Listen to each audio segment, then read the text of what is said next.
Les travaux se déroulent comme prévu pour la construction de la nouvelle école primaire Saint-Philippe située à Brownsburg-Chatham. La députée d'Argenteuil, Agnès Grondin, le maire de Brownsburg-Chatham, Kevin Maurice, le directeur général de la municipalité, Jean-François Brunet, ainsi que le directeur général du Centre de services scolaires de la Rivière-du-Nord, René Brisson, ont récemment visité le chantier de construction et l'ont constaté par eux-mêmes. Pour le moment, aucun retard n'est envisagé et le bâtiment pourra accueillir ses premiers élèves au cours de l'année scolaire 2026-2027. À ce jour, les travaux sont en grande partie réalisés pour ce qui est des infrastructures souterraines, des fondations, de la structure du bâtiment ainsi que de l'enveloppe extérieure du bâtiment. Les travaux intérieurs sont en cours de réalisation pendant la période hivernale.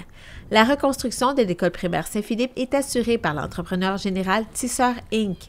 Voici les étapes à venir d'ici la fin du chantier, soit l'aménagement intérieur et extérieur, l'inspection et correction des défaillances, le cas échéant suivant la livraison du bâtiment, l'installation et la mise en service des équipements mécaniques, électriques et informatiques, ainsi que le déménagement et l'installation du mobilier, du matériel pédagogique et des autres accessoires requis pour le bon fonctionnement d'une école. Pour le Centre de services scolaires de la Rivière-du-Nord, il s'agira de la première école primaire issue du programme d'école de nouvelle génération à être construite sur cette portion du territoire qu'elle dessert.